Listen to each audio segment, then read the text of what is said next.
இயேசுவில் பிரியமான என் அன்பு சகோதரமே, வாய்ஸ் ஆஃப் டிவைன் மர்சி என்ற யூடியூப் சேனலின் மூலமாக உங்கள் ஒவ்வொருவரையும் மீண்டும் சந்திப்பதில் பெருமகிழ்ச்சி அடைகின்றேன்.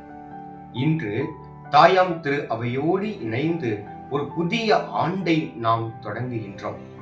திருவரை காலத்தினுடைய முதல் ஞாயிற்றுக்கிழமை நவம்பர் மாதம் 30ஆம் தேதி, மாதத்தின் இறுதி நாள்.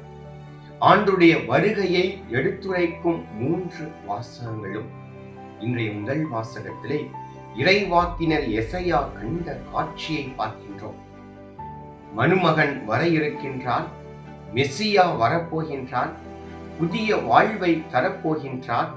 கால்நடைகளாக நெடுஞ்சாய்கிடங்களாக நாம் ஒவ்வொருவரும் கடவுளை சந்திப்பதற்கு தயாராகும் என்பதை கனவின் காட்சியாக கண்டதை அனுபவமாக இஸ்ராயல் மக்களுக்கு எடுத்துரைக்கின்றார். இன்றைய 2வது வாசகத்தில் கொலோசியருக்கு எழுதிய திருமுகத்திலே பவுலடிகளார் சொல்கின்றார், ஒரு மனிதர் தன்னுடைய அனுபவத்தின் மூலமாக அல்ல, ஆண்டவருடைய அனுமதியோடு வந்திருக்கின்றார்.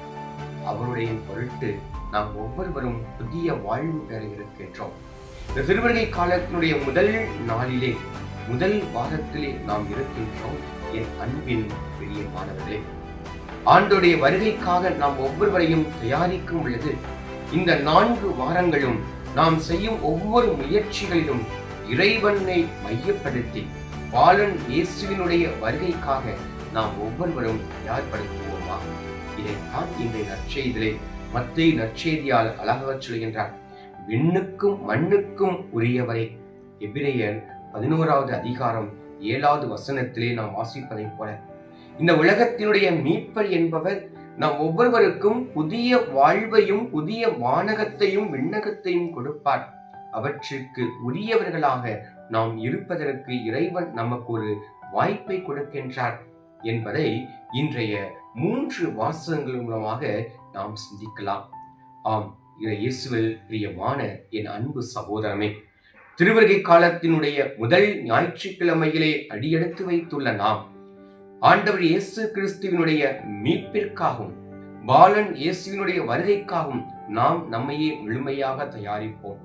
ஒவ்வொரு வாரமும் ஒவ்வொரு நாட்களும் நமக்கு கொடுக்கப்பட்ட வாசகங்களை தியானித்து பாலன் இயேசு இந்த உலகத்தில் வரும் பொழுது பெத்லகேமில் பிறந்தவரே வாழ்க என்று சொல்லும் பொழுதை போல, அந்த மாட்டுக் கொடியில் பிறந்த இயேசுவை போல நாம் தூய எண்ணத்தோடும் தூய உள்ளத்தோடும் நெடுஞ்சாய்கிடையாய் ஆண்டவரை வரவேற்போம். கிறிஸ்தவர்களாகிய நாம் ஒவ்வொருவருக்கும் கிறிஸ்துவின் பிறப்பு பெருவிழா என்பது ஒரு மாட்சியின் விழா, ஒரு மகிழ்ச்சியின் விழா.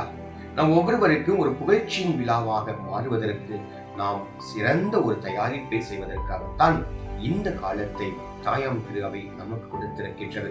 ஆம், இயேசுவில் பிரியமான என் அன்பு சகோதரமே, விண்ணுக்கும் மண்ணுக்கும் உரியவராகிய பாலன் இயேசு இம்மானுவேல், இறைவன் நம்மோடு, கடவுள் நம்மோடு. இது எவ்வாறு நிகழும் என்று அன்னை மரியாள் கபிரியேல் தூதர் கேட்கும் பொழுது, இது இறைவனால் நிகழும் என்று சொல்லும் பொழுது, உன் சொற்படி எனக்கு ஆகட்டும் என்று சொன்னதை போல நாம் இறை வார்த்தைக்கு ஏற்ற பிள்ளைகளாக, மகிமையின் பிள்ளைகளாக வாழ்வோம். இந்த ஆண்டு புதிய ஆண்டிலே அடியெடுத்து வைத்துள்ள நாம் ஒவ்வொரு நாளும் இறை சமூகமாக இறை வார்த்தையின் மையங்களோடு நாமும் பயணிப்போம். இறைவன் நம் ஒவ்வொருவரையும் ஆசீர்வதிப்பாராக. நாளைய தினம் புதிய மாதத்தை தொடங்க இருக்கின்றோம். டிசம்பர் மாதத்திலே நாம் நினைக்கும் காரியங்கள் அனைத்தையும் இறைவன் ஆசீர்வதிப்பாராக.